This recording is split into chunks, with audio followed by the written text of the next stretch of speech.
شاگردان وابسته به برنامه تعلیمی و برنامه کاری در دست ما وجود دارد. موضوع امروزه ما شما پرداخت انتری و تحلیل آنها است. موضوعی که امروز ما مورد استفاده قرار میدیم وابسته به تکیه به موضوع پیشین میکنیم که در موضوع پیشین وابسته به حسابی فایز و خصوصا حسابی فایزی عادی و فایزی مرکب ما گذاشته بودیم و در همین حالت یاد داشته باشیم در این طرز حسابی فایز طرز پیشکی و نهایی را در بر میگیریم. بنابراین موضوع ما وابسته به 4 سوال عبارت است: رنته مالیوی، یعنی وابسته به مفهوم اساسی، سومه افزایشی رنته مقرری، بزرگی حوزه رنته مقرری و سوال چهارم شد همچون معین نمودن نشان دهنده‌های رنته‌های مالیوی است. البته وابسته به موضوع چی گفتیم؟ همین را قید کردم با موارد است که مفهوم خود رنت این معنای درآمدناکی را دارد، چون که ما در بعضی ترجمه‌های دیگر خوندیم مثلا وابسته به رنته زمین گفتیم درآمد گرفتن از زمین را در نظر دارد و در همین حالت ما وابسته به درآمد گرفتن از مناسبت‌های مالیوی که در ما شما استفاده می‌شود و ما با خودی چیکار کنیم مورد استفاده قرار دهیم. البته رنت میگن که انویتیت است. انویتیت چی معنا دارد؟ قطاری پرداخت‌های پی در پی رو در فاصله معینی وقت انویتیت می‌نامند. یعنی وابسته به این مرحله است، دوره است که ما از حساب فایزها با شما گذاشته بودیم و ببینید که سلسله پرداخت‌های پی در پی در فاصله برابر وقت یعنی اجرا می‌شده رو رنت مالیوی که انویتیت نامیدن ممکن است. وابسته به همین یکچند دوره‌ها را در بر می‌گیرد رنت مالیوی، اعضای رنت بودن، مرحله رنت بودن یا اینکه مهلت رنت و معیار فایزی. البته برای ما شما معلوم است که امروز هنگام گرفتن قرض خصوصا انویتیت بسیار در تشکیلات‌های قرضی ما و بانک‌های ما شما استفاده بوده می‌شود و ما می‌توانیم که هنگام گذاشتن پس‌انداز نیز از پرداخت‌های رنتوی استفاده کنیم. البته هنگام استفاده کردن معیارها برای ما شما معلوم است که سوال برای ما است که کدام شکلی گرفتن قرض امروز در تشکیلات‌های بانکی وجود دارد. خصوصا اگر ما از روی پرداخت انویتیتی که وابسته به مرحله یعنی در یک سال چند مرتبه پرداخت می‌شود معین کنیم، از روی چنین فرم معین شدنش ممکن است. یعنی انویتیت برابر است با مبلغ اساسی.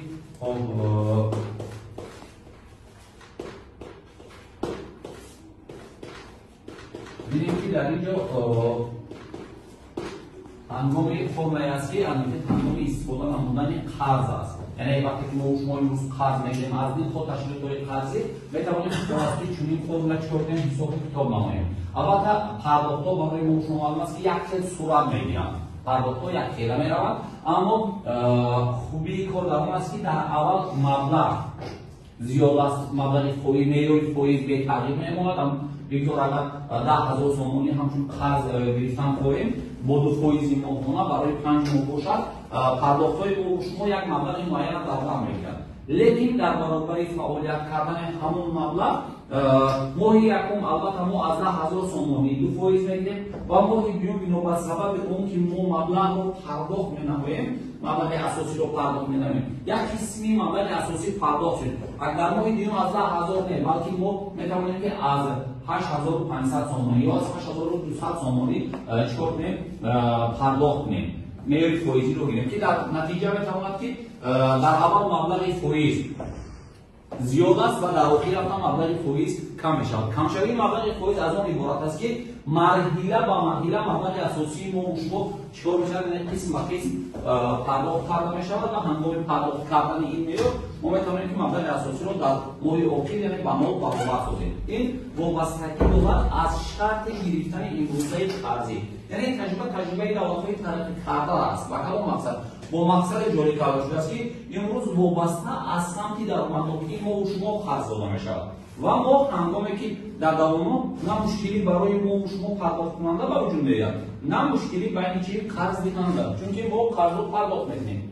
البته وابسته با تجربه اگر ما نمودهای گوناگونی رنت را استفاده بریم ببینیم ما گفتیم که در حالت میتواند رنت‌ها سالانه هستند، یعنی در یک سال میتواند یک مرتبه پرداخت کرده شود و حالتی است که رنت‌های فاصله دار است، یعنی فاصله بین آنها از یک سال زیاد است. البته این وابسته به بین قرضگیرنده و قرضدهنده است که چگونه شرطنامه بسته می شود و در همون شرطنامه وابسته به حالت دادن قرض معین می‌گردد در یک سال چند مرتبه پرداخت کرده شود.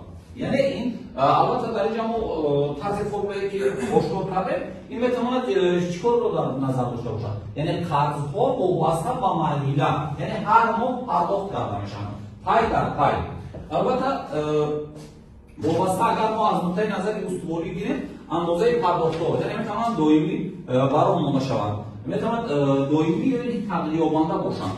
البته برای ما شما معلوم است که پرداخت ها یک خیلی صورت میگیرد هنگام استفاده بودن، اما اینجا ما تنها در مورد گرفتن قرض گفتیم و حالت میشد سوال برای شما ممکن است که میتواند حالت‌های باشد که گذاشتن پسنداز باشد یا که یک عامل دیگر برآورده شود، خصوصا در تشکیلات سقوط‌طبیعی نیز این حالت استفاده داده میشود. البته برای ما شما معلوم است که هنگام گذاشتن پسنداز نیز میتوانیم از روی چنین فرمول ما حساب کنیم، یعنی انویته برابر است با مبلغ اساسی. خب مبلغ اساسی است، خب معیار فایزی است و مرحله از مرحله که امروز ما میخواهیم پسنداز بذاریم و امروز یک تقسیم معیار فایزی این معنای آن رو دارد که ما شما نمیتوانیم یک روح یعنی یک جا مبلغ معین شده را در اون همچون پسنداز نگاه داریم و هنگام آن که ما مبلغ رو چکار میکنیم در دوام این مهلت که معنیش 5 سال است 10 سال است قسم به قسم در تشکیلات قرضی میتونیم همچون پسنداز بذاریم.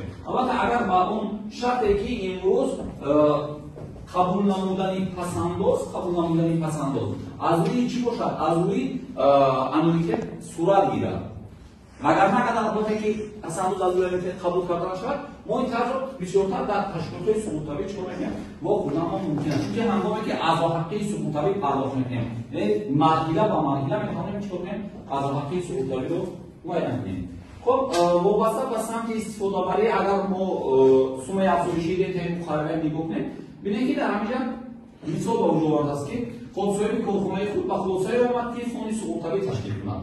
یعنی اکنون مبلغی که در دست دارد مبلغ 10,000 تومانی را 5 سال میخواهد در بانک چیکار کند؟ با معیار 20% سالانه همچون پسنداز نگاه دارد. البته از اون مبلغی که ما گفتیم که از روی افزایش رنت مقرره برای 5 سال یعنی در جدول چنین آورده میشه. ببینید پرداخت‌ها پای در پای صورت میگیرد و هم مبلغ اساسی و هم فایزی اون نیز در اینجا چیکار کرده میشه؟ جمع کرده میشه. چون که ما گفتیم انویته استفاده بوده میشه هم پس نمرنده انویته و هست پری نمرنده انویته. پس نمرنده انویته گفتیم معنای اون رو دارد که حساب کردن معیار فایزی در کجا صورت میگیرد؟ حساب کردن معیار فایزی در آخر مرحله صورت میگیرد و اگر پرینومرنده انویته شد یا انجام مرکب میگن حساب کردن معیار فایزی در اول مرحله صورت میگیرد، یعنی مرحله و مرحله پرداخت کردن رو چطور میگیم ما در نظر داریم. البته ببینید که امروز ما گفتیم که مبلغ اساسی 10,000 تومانی است و معیار فایزی ما شما 20 تومانی است که برای 5 سال یعنی وابسته به جدول چطور میکنیم ما تقسیم میکنیم. البته از جدولی که ما در اینجا معین کرده برای پرداخت ها دوره به دوره، یعنی دوره یکم است، دوره دوم، دوره سوم، یعنی در دوره یکم 4 مرتبه صورت میگیرد، در دوره دوم خب 3 مرتبه در دوره همین گونه پرداخت ها و اگر پرداخت ها برای دوره پنجم باشد تنها فایز حساب کرده می شود. چه معنا دارد؟ معنای اون رو دارد که امروز ما مبلغ ما چیکار کردیم؟ امروز بردیم گذاشتیم بعد در صورتی که به این مرسی وقت حساب و کتاب نمودیم با مرحله دیگه وقتی که ما مبلغ ما گفتیم و با اون رفتیم گفتیم همون معیار فایزی ما چند مبلغ عمومی ما شما چند فایز افزایش شد، چون که فایز برای ما شما معلوم بود یعنی 20 فایز چیکار کرده شد؟ مقرر کرده شده بود. خب همین گونه اکنون چه که ما گفتیم که هنگام گذاشتن پسنداز یعنی چنین فرمول استفاده برده می شود یعنی بزرگی کوفیسیانت رنت افزایشی می باشد. یک قسم معیار فایزی در درجه n-1 تقسیم معیار فایزی، یعنی در اینجا ما چی رو در اینجا ما کوفیسیانت بزرگی را میتونیم چیکار کنیم با پورگی معین کنیم. البته وابسته به اون شرط مسئله که برای ما شما گذاشته شده بود پس ببینید که امروز ما شما چیکار کردیم؟ حجم افزایشی یعنی سوم را در اینجا معین کردیم، یعنی برابر است اس برابر است یعنی سوم افزایشی مبلغ آینده ما ارزش آینده ما شما برابر با 10,000 یک پلیسی меъёри фоизӣ дар дараҷаи ин, яъне барое ки меъёри фоизӣ мо 20% солона буд, дар инҷа ба муҳлати 5 сол, яъне чикор карда шуд тақсими меъёри фоизӣ. Дар умум маблағ барои мо шумо, яъне коэффициенти афзоишии мо шумо 74,60,000 сомон шуд муқаррар карда шуд. خب البته اکنون برای ما شما معلوم است که در این مورد یک چند واریانت ها وجود دارد. یعنی پرداخت‌های رنتبی در یک سال یک مرتبه صورت گرفتن. البته برای ما شما معلوم بود که وابسته به حساب فایزها ما یک چند فرمول را استفاده برده بودیم. مثلا اگر پرداخت‌ها از یک سال کمتر باشند میتوانند که از روی چنین فرمول اعتراف کرده شوند. خب اس برابر بود به مبلغ اساسی یک پلیسی معیاری فایزی در درجه خب ام تقسیم m. لو اینکه برعکس m برابر بود به یک پلیسی خود تقسیم k در درجه m ضرب n. خب این معنی آن رو دارد که یعنی مرحله با مرحله پرداخت شدن رو در نظر دارد. وابسته به چی؟ وابسته به از یک سال کمتر بودن یا اینکه در حالتی که معیار فایزی ما و شما چیکار کرده میشن به سال تقسیم شدن. یک دوره معین 12 ماه است، 18 ماه است، 24 ماه است. وابسته به شرط‌های اون چگونه از تشکیلات‌های قرض میتونیم چیکار کنیم؟ قرض رو به دست آوریم. همین گونه بچه خوب اکنون حالت‌های دیگر نیست در مناسبت‌های رنت وجود دارد. البته وقتی که ما درآمد به دست میاریم مبلغی که در دست داریم میتونیم مبلغ ما برای خود یک مبلغ اضافی را به میان آوریم. این مبلغ اضافی وابسته به پرداخت‌های امنیتی است. البته سوال به میان آمدنش ممکن است که پیشینه مبلغی که قرضی که ما میگرفتیم در یک سال یک مرتبه پرداخت میکردیم. بگذار 10,000 سومانی را ما گرفتیم از روی چند؟ از روی 2% ماهانه. 2% ماهانه برای 5 ماه اگر ما پرداخت کنیم در 5 ماه برابر از روی قرض پیشینه ما و شما برابر به 11,000 سومانی میشه. لیکن اگر از روی قرض‌های امنیتی مثال بریم این برابر میشود به چند؟ برابر میشود به 10,607 سومانی. یعنی این معنای آن رو دارد که در قسمت‌های امنیتی ما مبلغ را کمتر پرداخت میکنیم. کم پرداخت کردن این مبلغ ما شما از آن شهادت میدهید که ما چیکار کردیم؟ مبلغ اساسی رو قسم به قسم پرداخت کردیم. یعنی امروز وقتی که ما شما 1000 سومانی پرداخت کردیم دیگر ما برای 1000 سومانی جوابگر نیستیم، چون از مبلغ اساسی یک معیار معین مبلغ رو ما چیکار کردیم؟ پرداخت کردیم.